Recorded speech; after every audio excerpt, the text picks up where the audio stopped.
Saudações vascaínos aí, meu povo, como vocês estão? Espero que muito bem. Bem, vou falar hoje sobre a renovação ou não de contrato do Vasco com o Max Lopes. Vou falar também sobre a dívida ou possível dívida do Vasco com o Damian Escudeiro e falar sobre o possível retorno do Breno, tá ok? Se você não está inscrito no canal, se inscreve aí para receber notícias, informações e o conteúdo referente a esse canal. E também, se puder, curte o vídeo para dar uma moral aqui para o canal, tá ok? Então, vamos lá!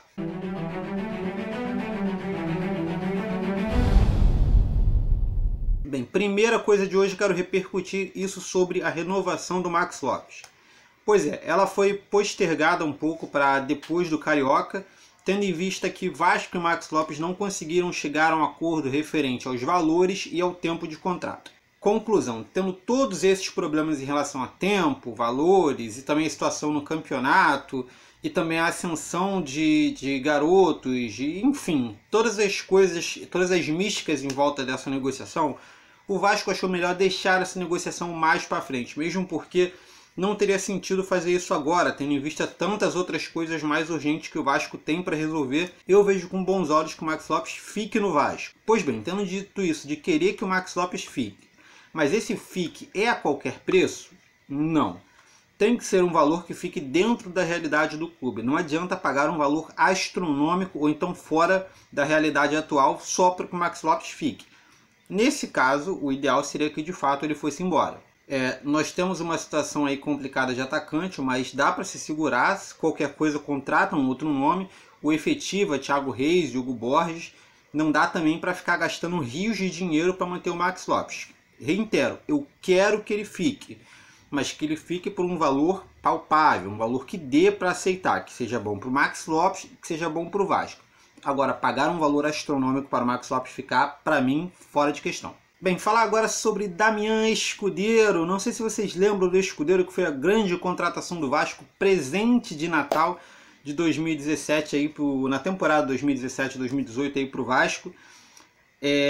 Muita gente torceu o nariz na época, todo mundo esperava, quando foi anunciado, né, que o Vasco ia dar um presente de Natal para a torcida, e o nome do Diego Souza era muito especulado. Vem Diego Souza, Diego Souza, Diego Souza, e me aparece Escudeiro.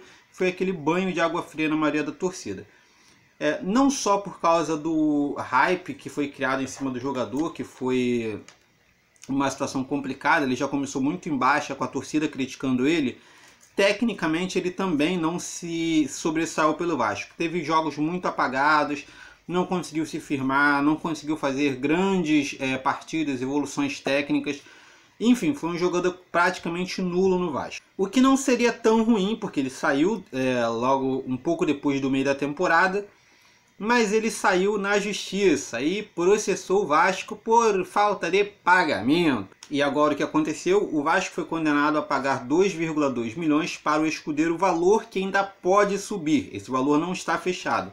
Essa é uma margem para o cálculo e pode parar até lá uns 3 milhões para o Escudeiro. Enfim, essa contratação foi na era Eurico. Mas você está falando do Eurico, o Eurico está morto, gente. A negociação foi feita quando o Eurico era presidente. Não tem como eu falar disso sem citar o cara, entendeu? Foi uma contratação feita na era Eurico. A contratação tecnicamente foi ruim. A torcida acabou não comprando a ideia do jogador. O jogador tecnicamente não ajudou o Vasco em nada.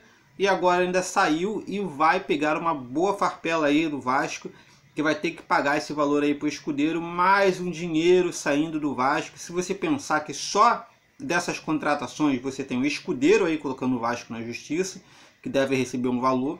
Você tem ainda o Wagner, que colocou o Vasco na justiça. Você tem aquele zagueiro, Rafael Marques, que colocou o Vasco na justiça. Fora as outras pendências financeiras com ex-jogadores que o Vasco tem até hoje. Enfim, essa bola de neve de situação de pagamentos do Vasco parece que nunca acaba. O Vasco está sempre devendo salários. O jogador acaba recebendo uma proposta, ou então se bolando com uma situação, que foi no caso do Escudeiro, que não estava sendo utilizado, sem perspectiva de entrar no time, com a torcida no pé dele. Ele achou melhor ele sair e colocar o Vasco na justiça, que para ele era mais rentável, do que ficar e tentar cavalgar ali um lugar entre o time titular, esperando receber esse valor um dia. É uma pena, não dá para condenar o Escudeiro. Como assim não dá para condenar o Escudeiro? O Escudeiro está colocando o Vasco na justiça. Gente, o erro aqui foi do Vasco, não foi do Escudeiro. O Vasco ter trazido o Escudeiro foi um erro, porque tecnicamente ele é ruim. O Vasco não ter pago o Escudeiro é um erro, porque se você contrata um cara, você tem que pagar. O Escudeiro colocou o Vasco na justiça, é direito dele. Quando você trabalha, independente da situação, você tem que receber. Não há o que dizer sobre isso, entendeu? É uma pena. Vamos ver qual vai ser a situação da diretoria em relação a isso. Provavelmente vão tentar fazer um acordo para diminuir isso aí e tentar pagar parcelado ao Escudeiro, e é mais um valor que vai saindo dos cofres do Vasco.